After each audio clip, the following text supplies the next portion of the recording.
तो हाँ, आज की इस वीडियो में मैं बात करने वाला हूँ एक्सट्रीम हीट वेव्स पाकिस्तान में। चलो यार शुरू करते हैं। तो जो हॉटेस्ट मंथ्स ऑन रिकॉर्ड जनवरी 2024, ये हॉटेस्ट जनवरी था जो कि एवर रिकॉर्ड किया गया था ग्लोबली।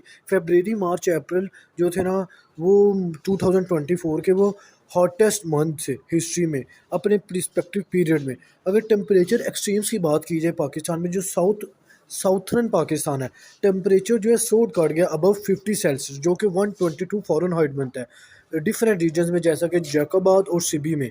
कराची जो कि कोस्टल एरिया जैसा कि जो कि मॉडरेटेड होते हैं सी ब्रीजेस से, इनका टेम्परेचर राइज कर गया अनप्रेसिडेंटेड लेवल ऑफ 42 से 45 सेल्सियस तक, जिसमें जो ह्यूमिडिटी लेवल है वो एग्जैस्परेट कर रहा है हीट को। जो हीट होती है ना, और बेसिकली टेम्परेचर और ह्यूमिडिटी का डायरेक्ट कनेक्शन होता है। जितनी ज़्यादा ह्यूमिडिटी होगी उस लिहाज से जो टेम्परेचर वेरिएशन है वो ज़्यादा हो जाएगी। लेट्स सपोज अगर ह्यूमिडिटी ज़्यादा हो, टेम्परेचर 40 समथिंग है, तो वो 45 से ऊपर का लगेगा। अगर हम कंपैरिजन करें प्रीवियस ईयर के साथ, 2022 और जो 2023 था, ये अमंग द हॉटेस्ट ईयर थे जो कि रिकॉर्ड किए गए थे। विच जो 2023 था वो हॉटेस्ट समर था जो कि लास्ट 2000 सालों में आया था नॉर्थर्न हेमिस्फेयर में। अगर हम इम्पैक्ट की बात करें हीट वेव्स की, सबसे पहला health crisis, health related illness. Hospital जो कि मेजर सिटीज़ में जैसा कि लाहौर और कराची में रिपोर्ट की गई है सर्च जो केस है हीट स्ट्रोक के, डिहाइड्रेशन के और अदर हीट रिलेटेड इलनेस के। उसके बाद है मोर्टेलिटी रेट्स। एक एस्टिमेटेड 1500 जो डेथ्स हैं वो एट्रीब्यूट की गई हैं हीट वेव्स की तरफ पाकिस्तान में सिर्फ इसी ईयर में। एग्रीकल्चर इम्पैक्ट्स, जो क्रॉप फेलियर, बेसिकली ये जो एक्सट्रीम हीट है ये कॉज कर रही है सिग्निफिकेंट डैमेज के क्रॉप्स को, जैसा कि वीट होगी और राइस होगी, जो कि क्रूशियल है कंट्रीज़ की फूड सप्लाई के लिए। वाटर शॉर्टेज, जो मेजर रिवर्स है ना जैसे कि इंडस हो गई, ये एक्सपीरियंस कर रही है रिड्यूस फ्लो रेट्स को इफेक्ट हो रहे हैं, जिसकी वजह से बहुत इरीगेशन और ड्रिंकिंग वाटर सप्लाईज। उसके बाद इकोनॉमिक लॉसेस में अगर आ जाए, प्रोडक्टिविटी डिसलाइन, जो आउटडोर वर्क है वो हजर्डस होता जा रहा है। जो प्रोडक्टिविटी है ना सेक्टर्स में जैसे कि कंस्ट्रक्शन और एग्रीकल्चर में, ये प्लम्प्टेड होती जा रही है।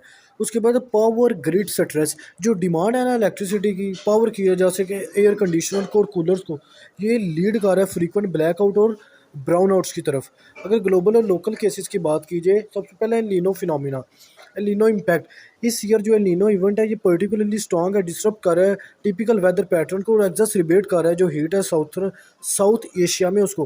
कंपैरेटिव डाटा की अगर बात कीजिए, जो लास्ट मेजर एलिनो इवेंट था वो 2015-16 में आया था, जिसने कॉज किया था ग्लोबल टेम्परेचर स्पाइक को। जो कि करंट इवेंट है वो प्रूवन है मोर सर्व, मतलब अगर अर्बन हीट आइलैंड इफेक्ट, जो अर्बन एरियाज़ हैं जैसे कि कराची होगी, लाहौर होगी और इस्लामाबाद, ये एक्सपीरियंस कर रहे हैं अर्बन हीट आइलैंड इफेक्ट को, जहाँ कंक्रीट और आसफल्ट जो ऑब्जॉर्व कर रही है और रिटेन कर रही है हीट को, राइज कर रही है लोकल टेम्परेचर को 3 to 8 सेल्सियस है, जो कि सराउंडिंग रूरल एरियाज़ में। अगर केस स्टडी की बात कीजिए, कराची एरिया में डेंस कंस्ट्रक्शन और लिमिटेड ग्रीनरी है जो कि सिग्निफिकेंट हॉटर है अगर हम उसे कंपेयर करें पार्क और ग्रीन स्पेसिस से। जो डिफोरेस्टेशन और लैंड यूज चेंजेस हैं, फॉरेस्ट कवर लॉस, पाकिस्तान जो फॉरेस्ट कवर है वो रिड्यूस कर रहा है सिग्निफिकेंटली अर्बनाइजेशन और एग्रीकल्चर एक्सपेंशन की वजह से, जो कि रिड्यूस कर रहा है नेचुरल कूलिंग इफेक्ट्स को। अगर मिटिगेशन स्ट्रेटजीज की बात की जाए, शॉर्ट टर्म जो सोल्यूशन है इनमें हाइड्रेशन सेट स्टेशन आ जाते हैं, सेटअप किया जाए water distribution points urban areas में ताकि प्रिवेंट की जा सके डिहाइड्रेशन।